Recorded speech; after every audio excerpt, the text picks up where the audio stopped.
Hello guys, welcome back to my YouTube channel. ఎలా ఉన్నారు అందరూ? నేనైతే చాలా బాగున్నాను. సో ఈ వీడియోలో మా మావయ్య గారి స్టైల్లో చేపల పులుసు ఎలా ఉంటుందో చూసేద్దాం. ఫిష్ కర్రీ చాలా పెద్ద ప్రాసెస్, పర్ఫెక్ట్గా కుదరదని ఫీల్ అయ్యే వాళ్ళు ఒక్కసారి ఇలా ట్రై చేయండి. ఇంకా ఎవ్రీ టైం ఇదే ప్రాసెస్లో చేస్తారు. అంత easy, beginner friendly and tasty ఉంటుంది. సో ప్రాసెస్ చూసేద్దామా? ఫ్రెష్ చేపలు తీసుకొచ్చారు. ఐస్లో పెట్టిన వాటికన్నా అప్పటికప్పుడు పట్టిన వాటితో కర్రీ చేసుకుంటే భలే టేస్టీ ఉంటుంది. చేపల్ని నీట్గా కడగాలి, లేదంటే కర్రీ నీసు వాసన వచ్చేస్తుంది. సో ప్యాన్లో ఆయిల్ పోసుకొని, ఫిష్ కర్రీకి కొంచెం ఆయిల్ ఎక్కువ ఉంటేనే బాగుంటుంది టేస్ట్. సో ఆయిల్ హీట్ అయ్యాక ఒక 1/2 టేబుల్ స్పూన్ మెంతులు వేసుకొని అవి గోల్డెన్ కలర్ వచ్చాక ముందుగానే నానబెట్టుకున్న చింతపండు రసం పోసుకోవాలి. ఫిష్ కర్రీ ఒక్కొక్కళ్ళు ఒక్కొక్కలాగా చేసుకుంటారు. సో మా మమ్మీ వాళ్ళు, అమ్మమ్మ వాళ్ళందరూ అయితే తాలింపు వేసి, అంటే అందులోనే ఆనియన్, ఇంకా టమాటోస్, మ్యారినేటెడ్ ఫిష్ వేసి అలా చేసేవాళ్ళు ఆ ప్రాసెస్లో. కానీ నేను ఈ ప్రాసెస్ మావయ్య చేస్తుండగా చూసి షాక్ అయ్యాను. ఇలా కూడా చేస్తారా అని నాకు తెలియదనమాట. సో భలే ఈజీగా అండ్ టేస్టీగా ఉండేది, అందుకే మీతో షేర్ చేసుకుంటున్నాను. ఇంకా మనం చింతపండు రసం పోసుకొని, ఇంకా మన చేపల కర్రీకి కావాల్సినంత వాటర్ అయితే సరిపడా పోసుకోవాలి. ఇంకా ఆ వాటర్ కొంచెం బాయిల్ అయ్యాక 1 టేబుల్ స్పూన్ కారం, ఒకవేళ స్పైసీ కావాలనుకుంటే యాడ్ చేసుకోవచ్చు. ఇంకా పసుపు, సాల్ట్ వేసేసి మనం క్లోజ్ చేసుకోవాలి. ఇంకా దాన్ని మంచిగా బాయిల్ అవ్వనివ్వాలి.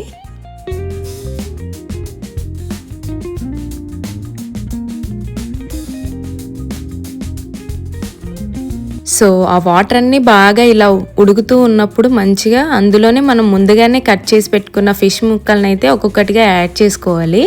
అవన్నీ యాడ్ చేసుకొని అందులో ఇంకా మూత పెట్టేసేయాలి, ఉడకనియాలి ఇంకా ఫిష్ని.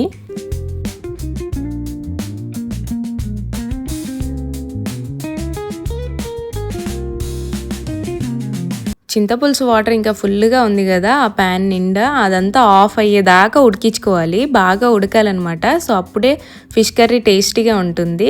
అది ఉడికేదాకా మనం మసాలా అయితే ప్రిపేర్ చేసుకుందాము. మన ఫిష్ కర్రీ మసాలాకు కావాల్సినవి మెంతులు, జీలకర్ర అండ్ వాము. ఒక 1/2 టేబుల్ స్పూన్ మెంతులు వేసి ఫస్ట్ బాగా కొద్దిగా రోస్ట్ అవ్వనివ్వాలి. డ్రై రోస్ట్ చేసుకోవాలి వీటిని. అవి కొంచెం గోల్డెన్ కలర్ వచ్చాక ఇంకా అందులోనే ఒక 1/2 టేబుల్ స్పూన్ జీలకర్ర కూడా వేయాలి. అవి రెండు మంచిగా రోస్ట్ అయిపోయాక అందులోనే ఇంకా ఒక 1/2 టేబుల్ స్పూన్ వామ్ వేసుకొని మంచిగా వేయించుకొని పక్కన పెట్టుకోవాలి. ఇంకా అవి ఫస్ట్ చల్లారాక గ్రైండ్ చేసుకోవాలి. అవి మెత్తగా పేస్ట్ అయిపోయాక, ఇంకా పౌడర్ అయిపోయాక దాని తర్వాత మనము ఒక మీడియం సైజు ఆనియన్ తీసుకోవాలి, కట్ చేసుకొని ఆ పీసెస్ని అందులో వేసి మంచి పేస్ట్ చేసుకోవాలి. ఇంతకుముందు నేను ఫిష్ కర్రీ చేస్తానంటే భయపడేది మా ఇంట్లో వాళ్ళు, ఎందుకంటే ఒకసారి యూట్యూబ్లో చూసి చేశాను, అదే ఫస్ట్ టైం. అప్పుడు రకరకాలుగా వచ్చింది. అప్పటి నుంచి ఒక్కటే అనేది మా మావయ్య గారు, అంటే జోక్గా అనేవారు, ఒకసారి మా కోడల చేతి చేపల కూర తినండి, జీవితంలో మర్చిపోరు, అసలు ఇంకోసారి చేపల కూర తినరు అనేసి నవ్విస్తూ ఉండేవాళ్ళు.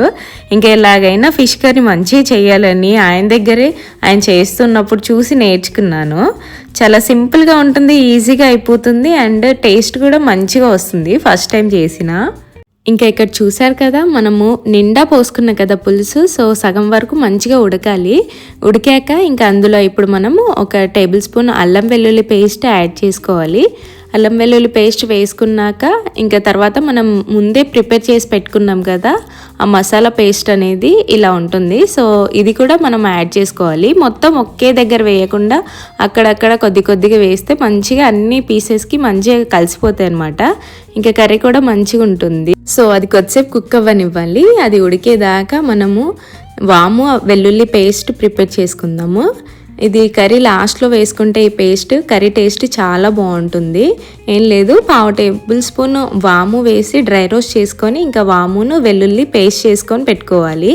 ఇది మంచిగా కుక్ అయిపోయింది. ఇంకా ఫిష్ వాటర్ అన్నీ ఇంకిపోతున్నాయి.